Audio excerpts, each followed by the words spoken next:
Rápidamente nos vamos al teléfono, allí lo tenemos al secretario general de UPCP. Bienvenido a la mañana de Contacto Inicial, José Nis. Walter y Martín, te saludamos. ¿Cómo estás? Buen día, Walter, buen día, Martín, y buen día a la audiencia. ¿Cómo están ustedes? Bien, acá trabajando con respecto a distintas agendas que salen obviamente a la luz y por supuesto también nosotros preocupados por la actualidad de la provincia. ¿Qué nos podés contar vos desde la administración pública? Con respecto a la administración pública, nosotros venimos exigiendo desde vieja data el fortalecimiento de los servicios públicos, sobre todo lo que en el marco de pandemia, donde el Ejecutivo Provincial debía invertir en todos los que son los elementos de bioseguridad. Hablo de la parte administrativa, que tiene que ver con los dispositivos para proteger tanto al recurso humano como al usuario. Eso no sucede.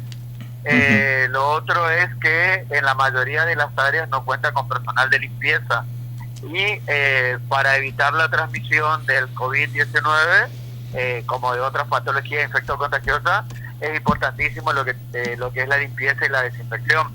Al no tener recursos humanos, no tener los elementos de limpieza, no tener los dispositivos de seguridad, como te decía anteriormente, pone en riesgo no solamente al trabajador, sino a la sociedad en general.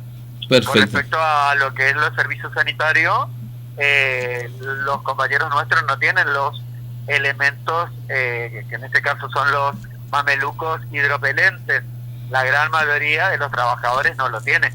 Entonces, estamos en la misma situación, o más grave aún, porque obviamente están trabajando con pacientes.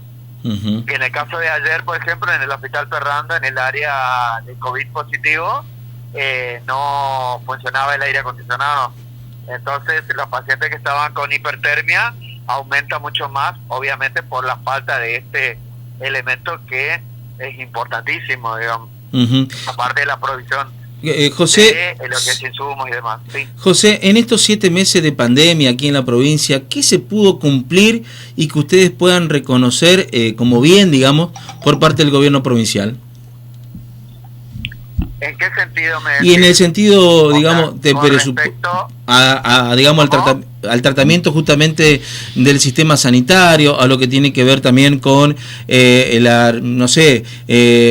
algo en lo económico, en lo que tiene que ver con paritarias y demás. En lo económico, primero que nada, el Ejecutivo Provincial tiene una actitud totalmente incoherente, porque el gobernador convoca a trabajar en paritarias, y eso se basa fundamentalmente en el principio de la buena fe, y por el otro lado establece la ley de asociaciones sindicales que el sindicato que trabaja en lo general y en lo sectorial es el sindicato mayoritario, que tiene mayor cantidad de afiliados cotizantes y que tiene obviamente todo lo que tiene que ver con representación personal y territorial.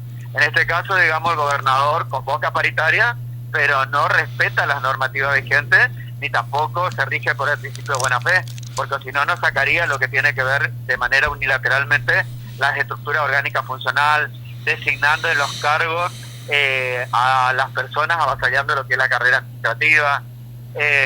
Con respecto a esto, de lo que tiene que ver con lo que fue aplicado en materia de reconocimiento en salud, como el bono, por ejemplo, fue solamente para un grupo, creo que 4.700, si no me equivoco, y estamos hablando de una totalidad de 13.000 trabajadores de salud, es decir, la gran mayoría no percibió, y donde no se hacían cargo tampoco, digamos, de quién hizo la carga, porque había personas que no estuvieron trabajando y percibieron, personas que sí estuvieron trabajando y que no percibieron, y se hicieron los reclamos con respecto a eso.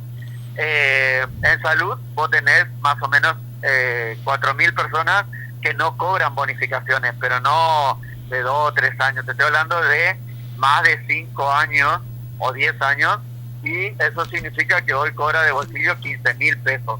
Es decir, el aumento que él quiere dar de un 7.8 es menos de 1.000 pesos para la persona. Es una vergüenza, porque no le alcanza ni siquiera para el transporte.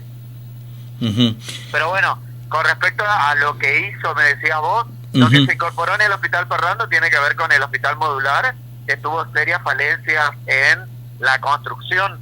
Por ejemplo, en su principio no tenía lo que era el grupo electrógeno de acuerdo a la demanda de la complejidad del área, y por el otro lado con problemas en el aire acondicionado y otros puntos negativos, digamos, que se supone que tiene que tener ¿cómo es?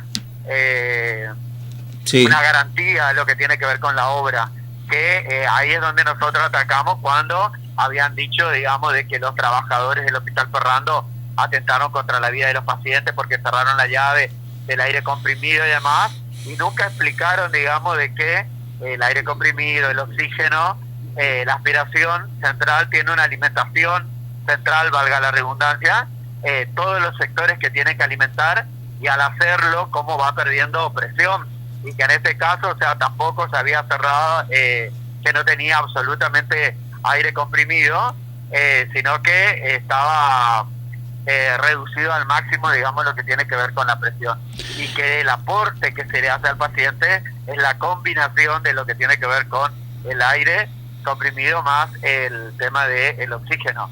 Pero un montón de cuestiones que nosotros venimos, si vos recordarás o ustedes vieron los comunicados de prensa de UPCP, que la salud pública estaba en terapia intensiva de hace más de 7 años, y venimos derrapando mal. Entonces lo que fueron haciendo y emparchando fue después de tanta lucha, pelea de los trabajadores puntualmente. O lo mismo, por ejemplo, el tema de la unidad de urgencia y emergencia médica, que se reclamó tanto la cantidad de ambulancias que nosotros necesitamos para lo que es urgencia, emergencia médica, derivación, traslado de óbitos y demás, que necesitamos más de 20 ambulancias y seguimos teniendo solamente 3 ambulancias. O sea, el gobierno muestra como que incorpora nuevas unidades, las cuales son enviadas al interior para algunas localidades, pero acá seguimos en la misma situación y las unidades le entregan hoy en día a los intendentes. Yo lo que creo es que el gobernador con esto demuestra que lo que pretende, digamos, es lo que había dicho en su libro y después también en varios discursos, el tema de la transferencia de los servicios públicos a los municipios, cuando en realidad las unidades tienen que ser entregadas en USEM, como la misma tiene que pertenecer organizativa, administrativa y legalmente al Ministerio de Salud Pública. Sin embargo, él afectó la parte organizativa, supuestamente, a la parte de seguridad. Entonces es lo mismo que a mí, que tengo una formación en el área de la salud, me pongan a conducir un programa como periodista. No tengo la formación, ni el conocimiento, ni la experiencia. Entonces acá estamos hablando de la salud y de la vida de la ciudadanía en general. Entonces por eso había serios inconvenientes, inclusive cuando la mayoría del equipo contrajo COVID de la USEM, fue justamente porque los que estaban en la parte operativa, los que recibían la llamada para que le envíen el móvil y demás, no le clarificaban al equipo de que iban a asistir a pacientes positivos, y así terminaron también. Perfecto. José, de ya te agradezco esta comunicación, habíamos hablado que iba a ser breve, no sé si querés agregar algo más, si la cuestión también pasa por estos días también con algún tipo de medida de fuerza, de algún tipo de reclamo que quieras pronunciarlo, aquí tenés los micrófonos de Radio Atlantis. Muchas gracias. Una sola cosa nada más, el paro que nosotros notificamos para esta semana fue declarado por segunda vez ilegal por la Dirección de Trabajo, cuando en realidad tanto el Ejecutivo Provincial como UPCP, después de la medida interpuesta por el juez, cuando intervino el Defensor del Pueblo, nosotros tenemos que notificar con antelación las medidas de fuerza más de las garantías de la guardia mínima.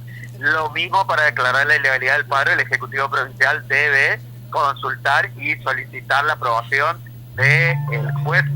Sin embargo, el doctor Marcelo Torrente y la Dirección de Trabajo, que debería ser parte neutral en una mesa de negociación, obviamente que notifica nuevamente de manera infundada e inconsulta, con lo que te mencionaba anteriormente, la ilegalidad del paro. De igual manera, nosotros estamos manifestando frente a Casa de Gobierno y vamos a permanecer hasta que nos reciba el gobernador, porque se le ha hecho varios pedidos, como el 15º pedido de audiencia, hoy fue el último, para tratar un montón de cuestiones, como por ejemplo la cantidad de sectores de salud que no tienen médicos, y el resto del equipo, por ejemplo, no estamos facultados para hacer un diagnóstico médico ni medicar, mucho menos derivar los pacientes, en los cuales en el interior nuestros compañeros derivan a los pacientes de acuerdo a la necesidad, sin tener este profesional, y eso es responsabilidad de la ministra y obviamente del Ejecutivo Provincial.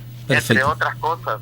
Así que bueno, esperaremos a ver qué tipo de respuesta nos da, además de la parte salarial y de los pases a plata de nuestros compañeros. Nada más que eso. Perfecto, José, muchísimas gracias por este contacto y ya contar con nosotros para la difusión de su actividad, ¿sí? Muchas gracias, que tenga buen día. Que tenga buen día, hasta luego.